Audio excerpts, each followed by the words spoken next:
Bienvenidos a Cosmos y Libertad. Estamos aquí con doña Vanessa Kaiser de invitada. Efectivamente, además de, como vieron en el especial que hicimos recientemente sobre algunos estudios relacionados con la verdadera fecha del nacimiento del hijo creador y que a propósito que Bergoglio acaba de abolir la Navidad, está muy contingente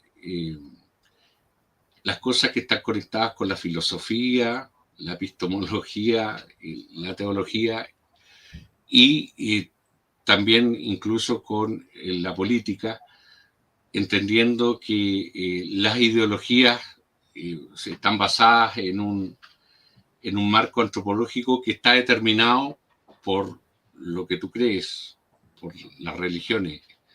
Es siempre más importante lo que tú crees de lo que sabes. Así que la mejor, creo, invitada que puedo tener para profundizar en estos temas en cuanto al estado del arte y vanguardia nacional es doña Vanessa. Doña Vanessa, bienvenida. Muchas gracias, pues vos, Vanessa Kaiser, para nuestros auditores que no nos están viendo, porque si no, no van a saber de qué Vanessa se trata. Cierto. Y como Kaiser tiene su peso, entonces démosle para que Vanessa Olimpia Kaiser, imagínate. Ok, a propósito de los dioses. Sí, pues. Vanessa, tu libro, ¿cómo fue la experiencia de escribir un libro y abordar estos temas que están en la frontera y son tan controversiales? Porque en realidad, qué sé yo, hace décadas que no tenemos políticos del calado que se manejen con soltura en estos temas. Bueno, de partida, para que nuestros auditores sepan, el libro se llama El progresismo y la cultura de la muerte, subtitulado, el subtítulo dice claves para entender el proyecto ideológico y político de la nueva izquierda, que justamente el problema que nosotros tenemos es que nos quedamos en el pasado, como decía esa propaganda, no te quedes en el pasado, nena, y le pasaba unos pañuelitos, ¿no? A la que estaba llorando. Todavía me acuerdo de esos comerciales antiguos de la época en que veía televisión.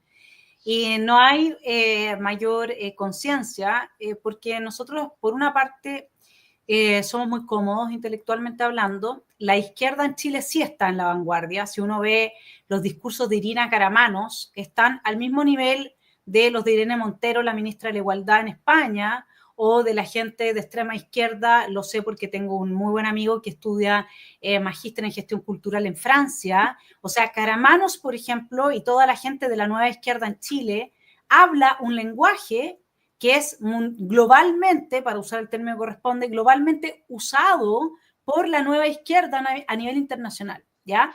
Ahora, ¿qué es lo que pasa cuando habla Milei en Chile? Cuando Milei dice, no, nos salimos del panel del cambio climático, nosotros no vamos a aceptar la Agenda 2030, nosotros no aceptamos la ideología de género, que en Chile la derecha, el centro, los medios de prensa, todos se quedan así como atónitos, así, pero ¿estará loco? Y no tienen ni idea de que Trump dice lo mismo, Vox dice lo mismo, Meloni dice lo mismo. En todas partes, Le Pen, en todas partes tenemos la lucha en contra del uso de la inmigración ilegal para destruir la cohesión de las naciones. Eso es una técnica de la nueva izquierda para destruir nuestros países, para convulsionarlos, para generar una tensión radical entre los antagonismos que produce la llegada de millones de inmigrantes que no son inmigrantes ilegales, son desplazados políticos. Porque yo te puedo asegurar que de los 8 millones de venezolanos que se han ido de su país, la gran mayoría no se hubiera ido si no hubiese sido desplazado por el hambre que genera el socialismo que nos quieren imponer en Chile también. Esos no son inmigrantes ilegales, son desplazados políticos, producto de una tiranía. Lo mismo pasa en Cuba, lo mismo en Nicaragua. Entonces, ¿qué es lo que sucede? Acá miren, ay, la inmigración es un problema, parece que es un problema la inmigración. No entienden que la inmigración es una herramienta política, porque es desplazamiento forzado, que usa la izquierda para destruir los países. Entonces, ¿qué? Cuando tú hablas de la formación de nuestros políticos, ¿por qué no lo entienden? Tú me vas a decir que acá se lo electo Donald Trump y en Chile, fuera de mi hermano Johannes y quizá un Urrutico Coechea o 3 personas más, ¿no se entiende cuando Donald Trump dice aquí se acabó con la ideología de género? this madness, esta locura. Aquí se acabó con el imperialismo chino que está destruyendo el mercado norteamericano. Aquí se acabó con la bota de los organismos internacionales y con la excusa ridícula de un cambio climático antropogénico para destruir el capitalismo a nivel de Occidente. Tú me vas a decir que acá, fíjate que en Chile estamos en un nivel tan paupérrimo de la política que cuando tú hablas de estos temas creen que eres conspiranoico. Y en Estados Unidos eligen al presidente que habla de estos temas. O sea, nosotros hoy día en Chile estamos en un nivel de idiotismo tan radical, producto de que, ya sea por flojera, desidia, porque están comprados, no lo sé. Pero ¿cómo puede ser que ningún medio de prensa, cuando Milei se retira del panel de cambio climático o cuando mandata a no votar a favor de los derechos colectivos de los pueblos indígenas que Chile rechazó en 2 proyectos de nueva constitución y ahora lo acabamos de aprobar? Y ningún medio de prensa se hace cargo de hacer un análisis de estas situaciones. Entonces, uno de estos, lo que estás marcando es fundamental, la ignorancia. Vanessa, efectivamente, cada uno de todos estos elementos son de titulares y la prensa sistemáticamente los suprime. Si eso, la pretensión de hegemonía de pensamiento único pasa por el control de la agenda de las agencias de noticias. Incluso se sabe que toda la alianza atlantista y los medios de comunicación están a sueldo. Acá vamos a la siguiente derivada, Vanessa. Acá acabamos de tener un gallito de medición de poder. Porque tú, a propósito que me mencionabas cómo está la casta, ya nadie quiere apostar conmigo. Yo les dije que Trump iba a ganar por paliza y todos me decían, no, ¿cómo se te ocurre? ¿Quieren apostar? No quisieron apostar. Entonces, efectivamente, los diagnósticos siguen malos, pero como bien dices tú, ya en el fondo hay una traba de conveniencia, porque si en el fondo la oposición no es capaz de ganarle a este gobierno claramente, y por ejemplo, en las elecciones de gobernadores, quiere decir que la oposición no existe en la práctica. No hay oferta de derecha. La articulación, por ejemplo, del nuevo partido de tu hermano, el Nacional Libertario, va en esa dirección. El punto que ahora viene post los procesos de plebiscitos constitucionales forzados y todavía como continuamos en el proceso revolucionario, ahora viene un nuevo clivaje, una nueva realineación de las alianzas. Entonces, Vanessa, ¿cómo se vincula esta batalla cultural que tú efectivamente das en la trinchera?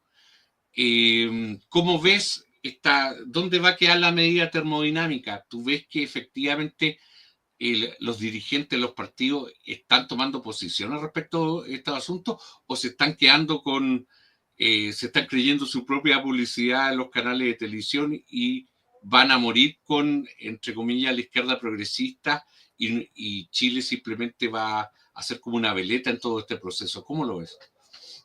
Mira, primero que todo, acá hay una derecha, porque me estás preguntando por la oposición, que no hace oposición, eso está claro. Claro, ese es mi punto. Y la pregunta de por qué no lo hace, seguramente que no se puede responder de manera generalizada para toda esa derecha. Se tienen que distinguir ciertos grupos al interior de la derecha, ¿sí? Habrá gente que, porque es ignorante y buenista. Habrá otra gente que porque está comprada. O sea, cuando tú sabes que Schalper fue al foro de Davos con Jackson. O sea, sí, ellos fueron elegidos por el foro de Davos para impulsar la agenda de Davos, que es la Agenda 2030 en Chile. Sí, claro. Y que Schalper le mentía en la cara a toda la derecha, él que tiene un doctorado en Derecho en Alemania, le decía que la Constitución alemana, perdón, Alemania no tiene Constitución, Alemania tiene ley fundamental. Y tú me puedes decir, Bueno, pero ¿cuál es tanta la diferencia? Y yo te puedo decir, para una persona que es experta, sí hay una diferencia enorme. De hecho, yo lo estudié con el expresidente del Tribunal Constitucional, Iván Aróstica, en un curso que tomé en la Universidad Finisterra, ¿ok? En un diplomado sobre derecho, porque yo quería entender más de fondo cuál era la discusión jurídica, porque acuérdate que yo soy filósofa y doctora en ciencia política y en filosofía, y claro, uno siempre está tocando bordes, como bien hablábamos antes en el backstage, con la teología o, en este caso, con el derecho, las ciencias jurídicas, pero evidentemente que yo no tengo la formación que tiene un teólogo o que tiene un abogado, ¿sí? Entonces uno tiene que preocuparse de estudiar. Bueno, entonces Schalper aparecía diciendo, primero, que en Alemania había una constitución, cosa que es falsa. Existe la ley fundamental que establece principios que son anteriores al derecho constitucional. Por lo tanto, sí hay una distinción gigantesca. Pero además decía que Alemania tenía el Estado social y democrático de derecho. Es una mentira de que de aquí al fin del mundo. O sea, el único país europeo que lo tiene, y lo tiene en el año 78, es España. ¿Has visto un país más socialista? España tiene un ministerio para implementar la Agenda 2030. En España están destruyendo las represas en medio de la crisis hídrica más importante que ha tenido el país en las últimas décadas. Destruyen las represas para cumplir con el ODS que mandata a restablecer los cursos de los ríos. Sí, a propósito del desastre en Valencia, acaban de comprobar que buena parte y en buena proporción del desastre fue porque se suponía que tienen que almacenar el agua, aprovechar los sistemas de represa que tenía Valencia, y no se les ocurrió nada mejor que soltar todo el agua, malas inundaciones. Desastre. ¿Y no será una manera de despoblar ciertos territorios como los incendios en Viña, por ejemplo? Sí, claro. Entonces, ¿qué es lo que pasa? Mira, vos, cuando tú tienes el mega incendio que hubo en la quinta región y luego reeligen a la alcaldesa de Viña, que dejó que la gente se quemara viva, ¿qué te está diciendo eso? Te está diciendo que acá se mantiene a la gente en un nivel de ignorancia y de clientelismo político muy probablemente, ofreciéndoles la cajita del bono, la cajita del no sé qué. Lo mismo me explico a mí de Claudio Rego, porque son incumbentes. Ellos ya llevan periodos largos en el poder, por lo menos un periodo en el caso de Ripamonti. Entonces tienen cómo manejar las brechas porque no son diferencias tan grandes de votos, ¿sí? Y lo hacen no necesariamente estafando en las urnas, sino que a través de lo que se llama el clientelismo político. Tú los tienes ya capturados como clientela. Ahora, ¿por qué la gente se puede dejar clientelizar? Porque no les das la información para que ellos entiendan qué es lo que está pasando. Si tú te das cuenta, en el rechazo del mamarracho, del primer proyecto de nueva constitución, lo que se hizo fue dar esa información. Se unió todo el espectro político, escondiéndose los políticos, porque si no la gente iba a creer que esta era una maniobra de ellos, porque en algo los chilenos estamos de acuerdo, y es que esta casta política, por Dios, que está mal, ¿sí? O sea, entre que está compuesta por gente mala, gente ignorante y gente corrupta, ¿ok? De eso estamos todos de acuerdo. Entonces, la desconfianza a la casta política es muy grande, ¿ok?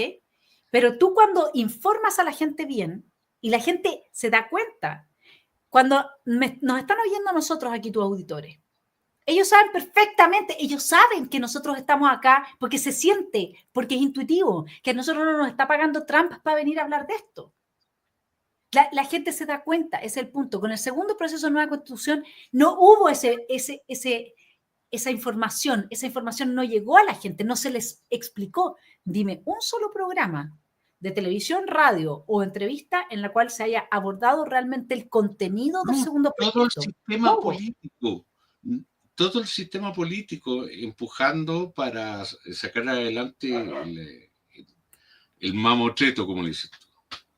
Entonces, de hecho, a gente como nosotros nos dejó sin representación política en el sistema de partidos.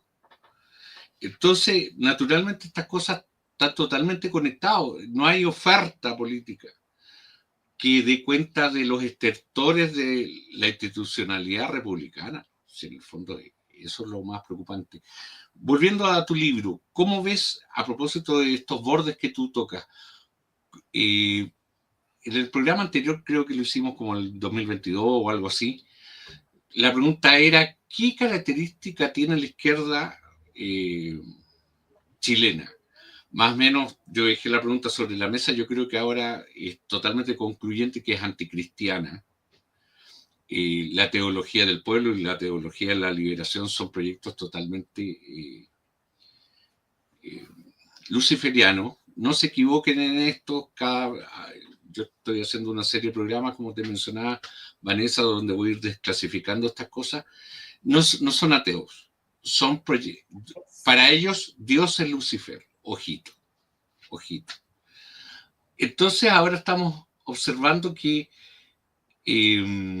estas cosas se están transformando en acciones para precisamente que en realidad todos se alineen con esta agenda. Si al final, ¿quién empezó a activar y se aceleró todo este proceso? Con el ascenso de Bergoglio el 2015. Y ahí se gatilló absolutamente todo. Esta gente incluso ha forzado en forma tan evidente que incluso algunas ranas han saltado de la olla.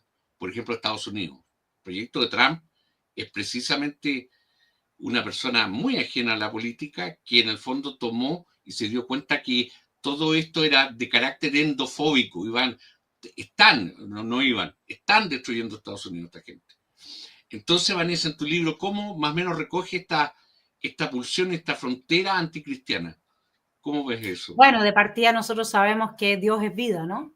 O sea, el cristianismo lo que hace es afirmar la vida sagrada, ¿cierto? La vida de un niño por nacer, la vida de los niños, la vida de cualquier adulto, de cualquier viejito es sagrada. No es llegar y arrebatarla en el estado en el que se encuentre dentro de su proceso de desarrollo, desde la concepción hasta la muerte. Eso es el cristianismo en parte, ¿no? Entonces, por eso es que yo hablo de la cultura de la muerte. La cultura de la muerte, cuando uno piensa en aborto o eutanasia o qué sé yo, está bien, son medidas concretas, pero el condicionamiento va mucho más allá, porque para que esas medidas concretas tengan el respaldo y la legitimidad y haya gente dispuesta a hacer uso de esas medidas, antes de eso tú tienes que haber sido condicionado psicológicamente. Entonces tú tienes que entender, por ejemplo, que tu hijo que está en tu vientre no es tu hijo, es una mórula, es un pedazo de carne que da exactamente lo mismo que tú lo liquides. Esto, para que tenga éxito, como te dije, tiene que ir precondicionado, por ejemplo, a anular todos los estudios y la información de todos los estudios en los que se trata la vida intrauterina de una persona que pueda tener ciertos traumas, por ejemplo. Es tan importante la vida intrauterina porque ahí nos formamos y tienes que tratar a esa vida como si fuese una materia que puedas desechar fácilmente, ¿sí? Entonces, ¿cómo tú logras eso? Bueno, en el caso del feminismo, por ejemplo, psíquicamente te destruyen tu instinto maternal. Cuando te están diciendo que ser mamá es producto de la opresión del patriarcado y es el resultado de que hombres te están usando para su beneficio, para ellos trascender con sus hijos y te usan a ti, y tú creces en ese contexto creyendo que ser mamá es malo, que ser mamá es el resultado de la opresión, de un sistema en el cual los hombres son todos tus opresores y tú eres víctima de ellos, entonces no tienes ganas de tener hijos, evidentemente. ¿No es cierto? ¿Y cómo se te quitan esas ganas? Porque no es así como, oh, yo quiero... No, es un instinto. Es un instinto en una mujer que no ha sido condicionada por esta cultura de la muerte. Tener hijos es un parte de tu realización como ser humano. Es de las cosas más bellas. O sea, para mí es lejos la más bella, pero bueno, yo rayo con esto de ser mamá. Entonces hubiera tenido muchos hijos más de los que tuve. Entonces, tú destruyes psíquicamente a una persona, a una niñita, cuando la formas en este feminismo que le enseña que los hombres son malos. Además, tú destruyes la posibilidad de que esa niñita quiera tener una relación heterosexual. Tú la transformas inmediatamente en una lesbiana. Yo no tengo nada contra las lesbianas ni contra los homosexuales, pero el punto es cuando tú estás condicionando y llevando esto de forma artificial, encarnándolo en niñitos chiquititos, que es lo que están haciendo con todas estas cosas de género desde los 3 años. Amigos míos homosexuales están en contra de todo esto. Hay gente homosexual que es conservadora y que está en contra de todo esto. Esto no tiene que ver con minorías. Esto tiene que ver con condicionarte de tal manera que tú luego no quieras tener un vínculo heterosexual. ¿Y por qué? ¿Qué pasa en el vínculo heterosexual que no pasa en el homosexual? Bueno, nacen niños, la vida. Nuevamente, estamos ante la vida. Entonces, si tú condicionas a las niñas a pensar que los hombres son malos, que los hombres son sus opresores, ergo no van a querer tener vínculos íntimos con hombres, sino que los van a volcar hacia las mujeres, ¿verdad? Y luego, ¿qué es lo que pasa con los hombres cuando ven la negativa y el rechazo de las mujeres. Yo tengo un hijo que me dice, mamá, mis compañeros no quieren ir a una discoteca a hablar con una mujer, a ver si es que encuentra al amor de su vida o puede encontrar una polola o qué sé yo. ¿Y por qué no quieren?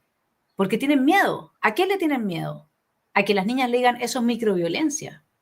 Tú me estás agrediendo. Tú eres un opresor.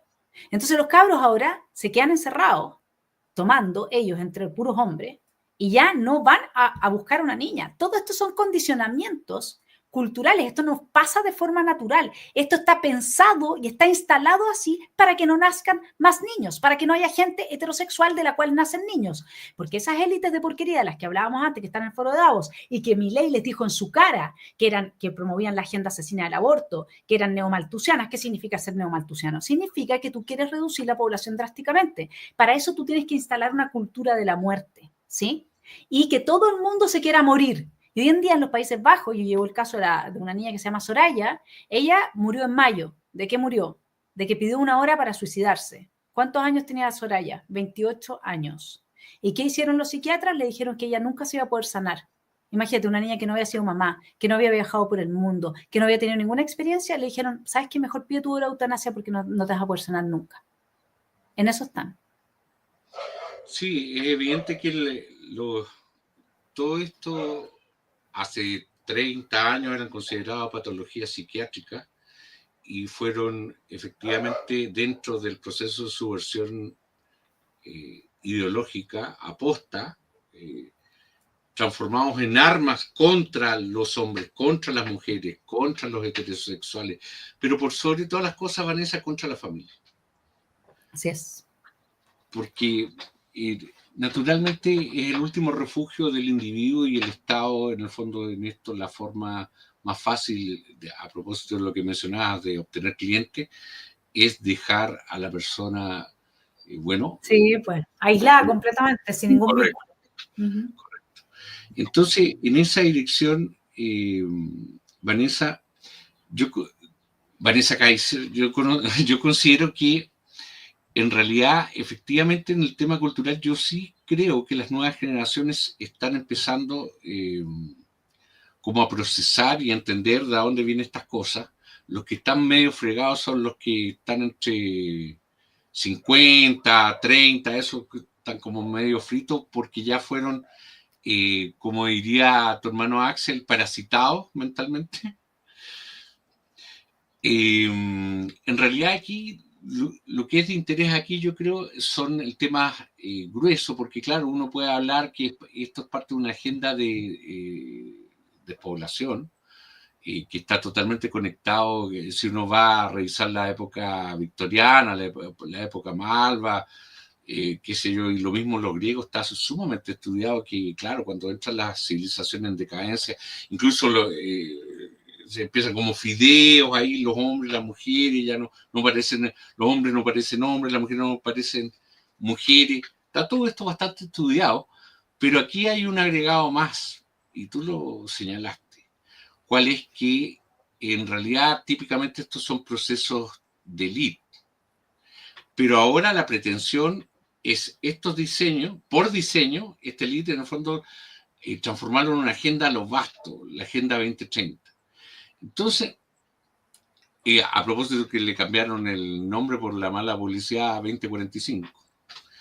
Entonces, aquí lo que queda saber es cómo tú ves que Chile, cómo su élite, en el fondo, puede tomar una dirección de ascenso, porque naturalmente, como están las cosas, estamos cerca de, yo creo, desde un punto de vista axiológico, de tocar fondo de la noche más oscura.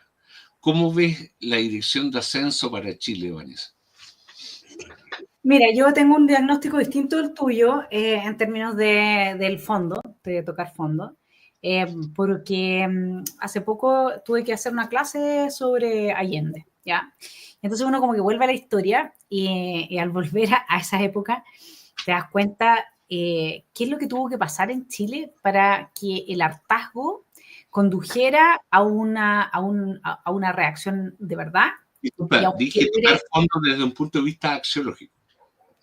Sí, lo que pasa es que eso yo creo que más bien, si estamos hablando de política, yo me mantendría en el plano de lo concreto, de lo pragmático, porque acá, ¿qué es lo que tiene que pasar para que la élite cambie? Bueno, te puedo decir simplemente que el 85-82% de las empresas está expropiado el año 72, después de un año y medio de gobierno de Allende.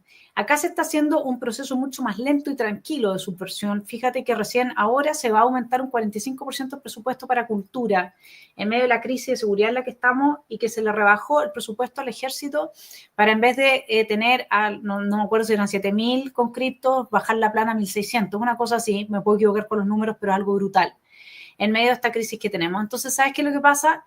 Que en el fondo yo no veo por dónde, o sea, en algún momento el monstruo sale a la calle. Y acá tú no necesitas mucho, porque fíjate que por Artés votan 130.000 personas. 130.000 personas hoy día con una molotov en la mano se toman el país. Así de simple, no hay más. Porque no van a reaccionar carabineros, porque los van a meter presos. No van a reaccionar las Fuerzas Armadas, porque los van a meter presos. Hoy día tenemos absolutamente neutralizada la estructura de defensa de nuestro país frente a un ataque interno como externo.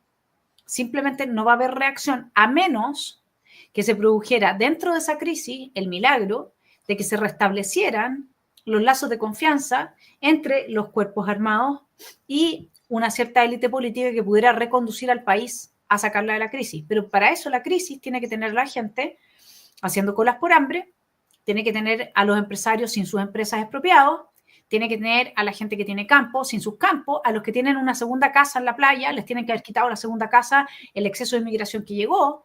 O sea, a ver, acá si tú me preguntas desde abajo, desde las raíces, acá lo que puede pasar para que tú, como aceleración de crisis, es que si sale electa Matei, le hagan un golpe de Estado, que es lo que yo siempre he planteado, y Max Colodro también piensa lo mismo, que esta izquierda que hoy día nos gobierna no sabe vivir fuera del gobierno, porque como no saben trabajar, no tienen de qué vivir, y son cientos de miles, ¿sí? Entonces ellos, apenas están fuera del poder, están disponibles para hacer la revolución.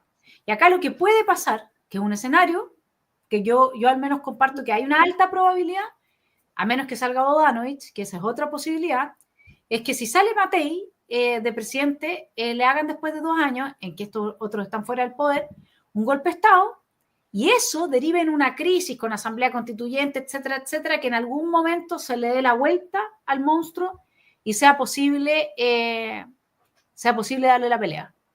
Eso es lo que yo veo, pero la crisis, vos, mientras nosotros tengamos hoy día, por ejemplo, estuve en Osorno hace una semana y media atrás, y me reía porque yo decía a la persona que estaba conmigo, que me fue a buscar, le decía, aquí todavía hay carabineros en la ruta 5 midiendo el exceso de velocidad. O sea, hay sectores enteros de Chile que todavía viven la vida como hace tiempo atrás. Acá ya eso no pasa, ¿te das cuenta? Y asimismo en la región de los lagos, a propósito que abiertamente yo ya explicaba que el 2021, 2022 ya explicaba que en realidad el ataque a Chile fue una modalidad de ataque de guerra híbrida, donde el común denominador de todos los vectores de ataque, desde inmigración descontrolada, como bomba de inmigración, desestabilización, sistema bancario, noticias falsas, de naturaleza electoral, etcétera, etcétera, combinado naturalmente con un golpe de Estado no convencional. Y en esto era clásico, porque estos tipos también son trotskistas, para formar el Soviet y después disolverlo y que los bolcheviques tengan el control total del poder. Todo eso acá efectivamente se entiende, se comprende.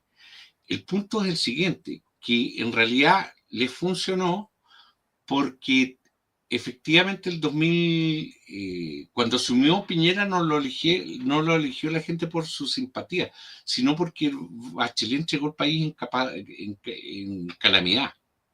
Claro. Ya había hambre. Hay estudios de Eric Hein que en el fondo describen la disminución de la dieta de los chilenos. Entonces, ¿qué es lo que te estoy tratando de decir, Vanessa? que en el fondo, si estos tipos le intentan hacer un autogolpe, que naturalmente esas son algunas bazas que pueden jugar, porque efectivamente la guerrilla urbana y rurales están absolutamente durmientes, y a su vez trajeron prácticamente un ejército mercenario que estamos alimentando nosotros, entre medio de los migrantes que efectivamente venían arrancando con una mano adelante y atrás del hambre. El punto aquí es que ya no tienen la cobertura de las protestas reales, y que a su vez permitió que la delincuencia común se incorporara en calidad de melee a los golpistas. ¿Me sigues? En el fondo la gente ya, ya comprendió un poco la naturaleza. Ahora, claro, tú señalas, no, en realidad esta cuestión no va a haber un cambio hasta que no exista lleguemos a la mierda material. Mi punto y mi consulta iba en dirección, Vanessa, es que si haya alguna posibilidad que tú veas que en realidad la élite puede hacer el giro respecto a entender que Trump, Milei está tratando de sacar a la Argentina del peronismo. Trump está totalmente cambiando un eje del hemisferio para no entrar en guerra abierta con los rusos y los chinos, y ni que decir Medio Oriente, el desastre que dejó Biden.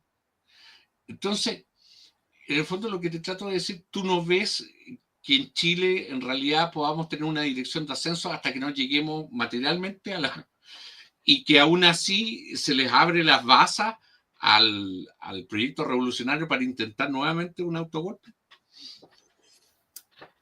A ver, ¿quién es la élite? Porque para saber qué es lo que va a hacer la élite hay que decir algo de ello primero, y porque desde ahí yo justifico mi respuesta.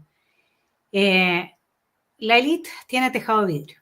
Lo vimos con el caso Hermosilla. Lo vimos con el caso Monsalve. Monsalve, además, el hombre del Hezbollah en Chile. Así que al menos él fue el que se pegó el pique a hacer un pacto de seguridad con la narcodictadura, y la persona a la que le estrechó la mano en Venezuela era el hombre fuerte del representante de Hezbollah en el gobierno venezolano. Eso yo tengo una columna hecha con investigación. Entonces, ¿quién es la élite? La élite tiene tejado de vidrio y tienen todos miedo de ser oposición, porque aquí hay que preguntarse, ¿por qué no hay oposición? Porque la oposición está neutralizada. ¿Y por qué está neutralizada? Porque le saben el Soquimich, le saben las Corpescas, le saben todo eso. Ah, pero todos estaban metidos en el mismo baile. Sí, pues todos estaban metidos en el mismo baile. Y entonces, ¿por qué unos avanzan y los otros hacen la genuflexión y se someten? Ah, porque resulta que el Poder Judicial está tomado por la izquierda, o al menos los jueces que realmente hacen activismo político son todos de izquierda, y nunca has visto un juez de derecha haciendo activismo político. Entonces, los que están amenazados con la espada de Damocles, si mueven una pieza del ajedrez en contra de esta élite, son esa otra parte de la élite que no puede ser oposición por su tejado de vidrio, porque está, ¿no es cierto?, a ellos sí los van a meter presos. Entonces, la oposición está, por una parte, neutralizada desde su propia condición de no ser transparente y de no haber sido proba. Por otra parte, la oposición está neutralizada porque hay un segmento importante, o sea, todo lo que hizo Piñera en su segundo gobierno es globalismo puro y duro, no es otra cosa que globalismo puro y duro. El segundo proceso de nueva constitución lo impulsó él, con los 12 bordes que son demandados por las élites globalistas para imponernos el nuevo orden mundial. El Estado Social y Democrático de Derecho es el modelo del garantismo jurídico que le entrega derechos sociales garantizados a todos, sean nacionales o inmigrantes, sean legales o ilegales. Y esos derechos sociales se transforman en un mínimo que hace que nadie tenga nada, no tendrás nada y serás feliz, pero todos tengan insectos para comer. Lo estoy poniendo en los términos que ellos mismos lo dicen, o todos tengan una mesadita, una pequeña mesada, porque se redistribuye todo. Ese es el sueño de estos gallos. Y que al mismo tiempo, si no tienes nada, si no tienes casa, ¿cómo vas a tener hijos? Si no puedes, tú no puedes tener familia sin propiedad, ¿no es cierto? O sea, es súper difícil. Bueno, al menos en el mundo en el que estamos hoy día. Entonces, no, yo creo que siempre existe la posibilidad de que Trump logre sumar fuerzas en pos del desmantelamiento, de la captura de las élites políticas que han hecho los organismos internacionales dirigidos por gente tan poderosa que está detrás de BlackRock, de Vanity, que no sabemos muchos quiénes son. Otros son Soros, sí tienen cara, Bill Gates, ¿te das cuenta? Porque es contra todos ellos que estamos luchando. Ellos son los que tienen al final financiado acá el avance de la agenda globalista que está destruyendo el país. No nos olvidemos que el Frente Amplio fue formado con la plata de George Soros, y eso lo dice Giorgio Jackson en una entrevista a Radio Bio Bio. Entonces, nosotros estamos dentro del juego mundial. Lo que pasa es que aquí la derecha no quiere hacerse cargo y deja que las cortinas de humo pasen una tras otra, como el caso Monsalves, por ejemplo, porque a ellos les conviene hablar de eso y no hablar de lo que realmente está pasando. No hablar de por qué estamos llenos de inmigrantes ilegales, no hablar de quiénes son estos señores de la agrupación jesuita migrante que promueve esta cuestión. ¿De dónde vienen los fondos que reciben estos señores? ¿Por qué está la Open Society detrás de la castración de los niños en Chile? ¿Qué es lo que está pasando realmente? No se quieren hacer cargo y siguen aprobando leyes como ahora el Senado, que repuso el financiamiento para la castración de niños en Chile, que había rechazado la Cámara de Diputados.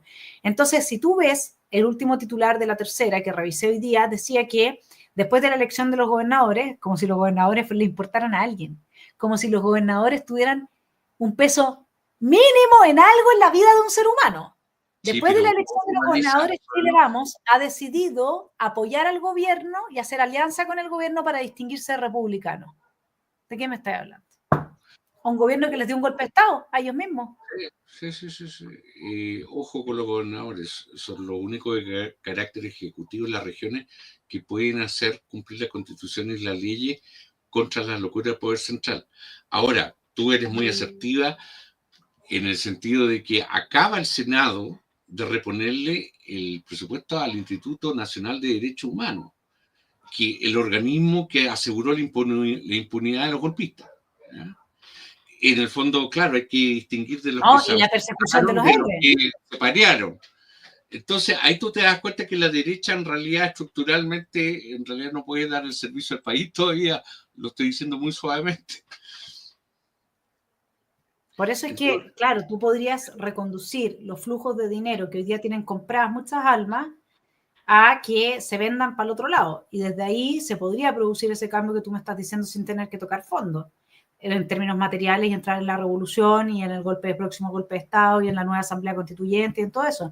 Tú no necesitas en Chile hoy día para nada tener a las masas en la calle como lograron hacerlo para el 18 de octubre. De hecho, yo creo que es muy probable, como los medios de prensa están aliados con todo este globalismo, que también apoyó radicalmente el golpe de Estado del 18 de octubre, puedan hacer nuevamente un trabajo. Quizás no sacan de lavado cerebro, quizás no sacan 1 millón de personas a la calle, pero sacan lo suficiente, más todos los estudiantes que hoy día están siendo entrenados en el INBA, entrenados en el Instituto Nacional, entrenados para hacer en el Liceo José Víctor Lastarria, por lo menos por lo que a mí me han contado, al menos adoctrinados y muchos entrenados para hacer bombas molotov, etcétera. El otro día yo subí un video de unas jóvenes que estaban siendo entrenados para ingresar al Frente Patriótico Manuel Rodríguez.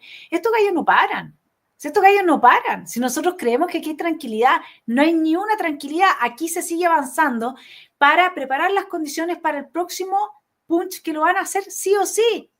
Van a ser el próximo golpe. Y por mientras el Instituto de Derechos Humanos no solamente aseguró la impunidad, sino que aseguró la persecución de los héroes que salvaron a Chile del golpe de Estado. ¿Y por qué si el mismo Piñera habló de golpe de Estado, los medios de prensa siguen hablando de estallido social? ¿Hasta cuándo nos siguen mintiendo en la cara? Si sabemos que fue un golpe de Estado, es que las palabras crean realidad, porque con eso adormecen a la gente. Y en eso están. Y cuando quieran despertarlos, Chile despertó, el nuevo despertar va a ser de nuevo intoxicados con que, mira, la Matei hizo tal y esto. Imagínate estos gallos ahora de oposición con el desastre que hay en Chile ahora. Imagínate cómo lo van a usar a favor de sus diatribas y gritos y banderas, etcétera.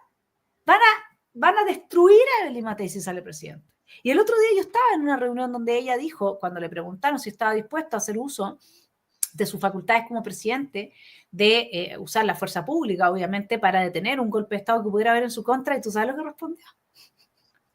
Respondió que los problemas de Chile se resuelven con más igualdad. Entonces, los niños que, por ejemplo, están en Vallenar y no han tenido nunca la oportunidad de ser escuchados, Hay que armar plataformas de democracia directa, todo globalista, todo, para que ellos sean escuchados. Esa igualdad que te da la dignidad. Así quiere ella resolver un posible golpe de Estado que le den cuando esté en el poder. Qué bonito. Y francamente yo no creo que doña Evelyn Matei sea presidenta.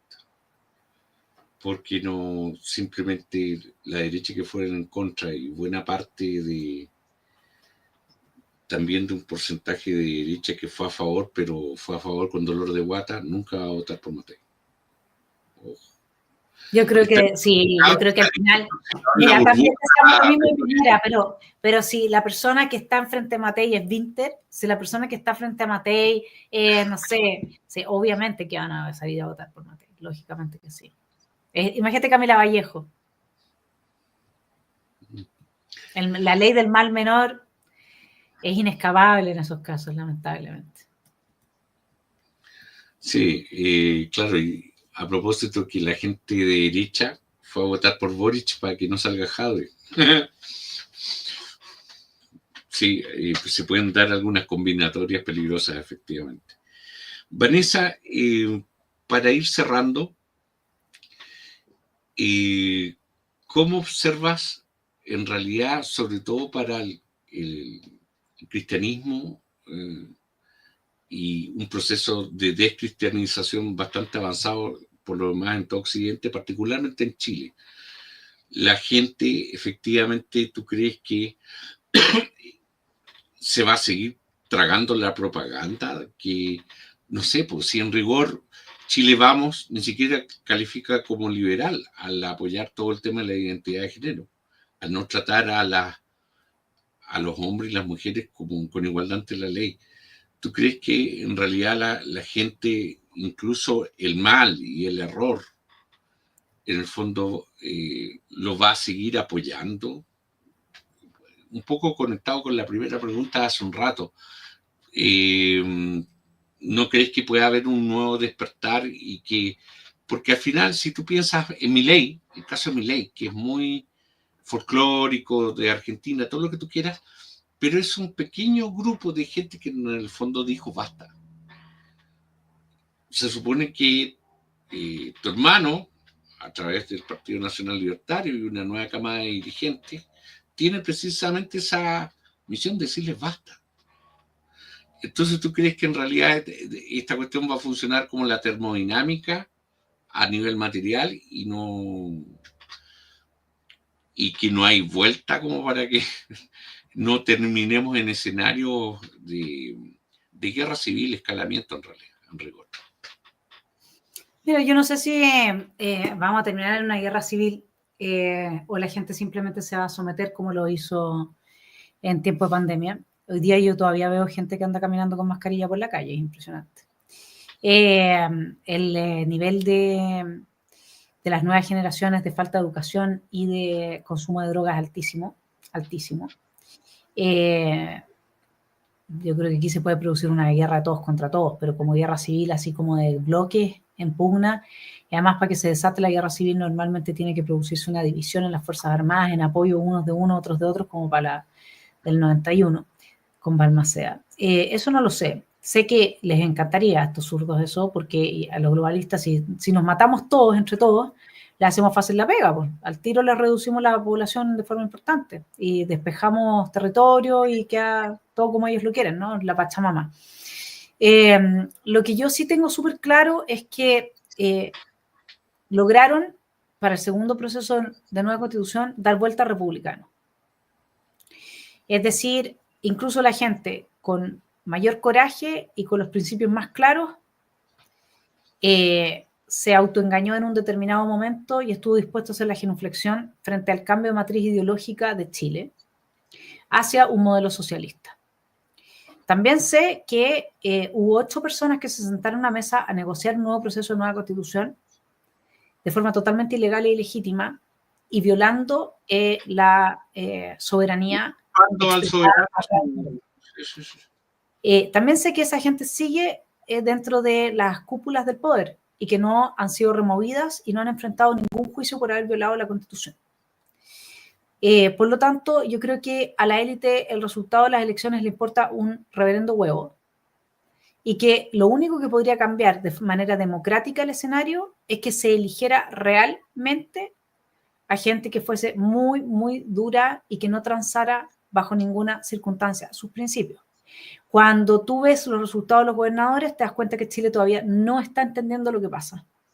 Te das cuenta que todavía no hay un ánimo de realmente cerrarles con un portazo en la cara y que somos, yo creo que yo te diría que un 20% del padrón electoral, 25% con suerte, el que tenemos las cosas así de claras como estamos tú y yo y quienes probablemente nos están oyendo.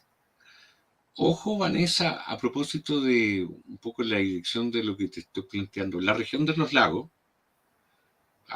que tampoco quise apostar, yo les dije, va a ser la única región donde van a pasar dos candidatos de derecha a segunda vuelta. Me decían, no, ¿cómo va a ser posible?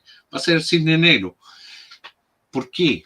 Porque acá la gente también entiende que han intentado sistemáticamente destruir la agricultura, han intentado destruir la acuicultura y la salmonicultura. Entonces, en el fondo, la gente ya hizo el link respecto, ¿y en qué fundamentan esto? No, la Agenda 2030, no es que vamos a ser todos veganos y comer soya. Entonces, en el fondo, la gente en un punto, ¿qué es lo que te trato de decir? La región metropolitana es la cosa tóxica, enferma, insostenible, y que todas las regiones les están sosteniendo el estilo de vida. Lo que pasa es que en la región metropolitana está la mayor parte de las universidades, también digamos, todo lo que son las urbes en general, las grandes urbes, ¿no? Donde los cabros los adoctrinan, les lavan el cerebro en las universidades. Aquí hay que hacer una limpieza ideológica de las universidades radical. Mira, la pega que hay que hacer es tan grande. No hay que perder la fe. Creo que lo que va a pasar en Estados Unidos va a tener efectos muy positivos para el triunfo del bien. El bien es la afirmación de la vida, la dignidad de los niños, la inocencia, el carácter sagrado de la infancia. El bien es una educación que sirva para la vida, una medicina que sirva para la vida, gobiernos al servicio de las personas. Eso es el bien. Yo creo que puede producirse un cambio bien importante en eso. No sé cuánto pueda dar vuelta realmente el ordenamiento hoy día internacional, que están todos decididos a liquidar Occidente. O sea, las élites occidentales están decididas a liquidar Occidente, salvo una pequeña parte. El mundo musulmán y el mundo asiático están decididos a liquidar Occidente. Entonces, están todos unidos liquidando Occidente, coludidos con parte de Occidente. Y esa parte es la que tiene el poder. Entonces, estamos realmente muy, muy complicados. Pero bueno, Dios está con nosotros, al menos los que somos de fe, personas de fe que sabemos que Dios existe. No vamos a aflojar, vamos a seguir peleándola. Los grandes cambios no requieren de que toda la gente sepa, requiere de buenos liderazgos y de mentes claras y también de que existan grupos importantes de personas haciendo este trabajo que estás haciendo tú, que te felicito por darle a la región de los lagos esta posibilidad de entrar en este diálogo. Yo los invito a comprar mi libro. Yo sé que es un libro complejo, pero por lo menos los primeros capítulos... Sí, a todos los auditores, disculpa Vanessa, a todos los auditores vayan a comprar el libro de Vanessa. Yo sé lo que cuesta, yo llevo 18 años escribiendo un libro y el esfuerzo, Vanessa como buena, tiene ascendencia alemana, es una máquina. ¿En cuántos meses escribiste tu libro? Sí, pero lo escribí en 9 meses, pero yo si no fuera porque estudié 18 años doctorado, sería imposible. Hay mucho aquí de investigación y 5 años de investigación detrás del libro específicamente de estos temas y además los 2 doctorados que me anteceden. Pero el asunto sobre todo es, ustedes lo encuentran en la página editorial conservadora, si es que no está en la librería, y ahí lo pueden pedir y les llega a regiones, pero el asunto sobre todo es... darse cuenta de lo que nos están haciendo, cómo están destruyendo la posibilidad de nuestros hijos de tener hijos, nuestra posibilidad de ser abuelos, las familias extendidas, cómo los hombres se están castrando, las mujeres están transformando sus úteros en los cementerios de sus hijos, cómo están homosexualizando toda la sociedad, cómo están subvirtiendo nuestra cultura cristiana occidental, que es la única en la que la palabra libertad tiene sentido. Tenemos que luchar, no podemos aflojar. Yo al menos voy a ir hasta las últimas consecuencias. Lo que sí, le voy a pedir, más que comprar mi libro, a cada uno de los que nos está escuchando, si le importa su país, perdón que lo voy a decir vos, pero yo no veo que haya otra opción, apoye al Partido Nacional Libertario, inscríbase, son un par de clics, matricúlese. Después, si no le gusta algo, son un par de clics también para salirse, pero sabe que hoy día está en formación y si el Partido Nacional Libertario no llega a ser el partido más grande de Chile, la posibilidad real de hablar de estos temas, de hacer oposición y de no terminar entregándole el país a esta vanguardia que decía Boric que son ellos, nosotros somos la vanguardia, lo que pasa es que el pueblo viene muy lento, no nos entiende, se va a reducir a cero. Así que yo los invito realmente, métanse al CERVEL, la página Nacional Libertario, ahí está, los lleva directo al CERVEL, sí. Matricúlense, yo ya lo hice, yo ya me hice militante, nunca había militado en ningún partido y lo digo con toda responsabilidad, es porque pienso que es la única opción que tenemos de salvar. A ver, a propósito de toda me tengo que ir. Sí, en un minuto. A propósito de toda la conversación con Vanessa, en realidad el problema más grave es que el Partido Republicano desmovilizó a mucha gente. Entonces, que la gente vuelva a confiar y a militar en un partido, al menos lo que sí puedo decir con tranquilidad es que Johannes no va a tener este desfondo ideológico. Entonces puede con tranquilidad ir al Partido Nacional Libertario si quiere tener representación política. Así que eso sería, Vanessa. Muchas gracias. Un abrazo, gracias y cariños a todos, ¿ya? Y vamos por Chile. Y en realidad agradecerte a ti por dar la pelea, porque efectivamente parece una lucha como del Quijote. Estamos pero los que amamos no aflojamos. Así que por amor a Chile hay que hacerlo. Un abrazo grande, chavos. Me voy al otro programa que me esperan. Sí. Chao. Gracias, Vanessa.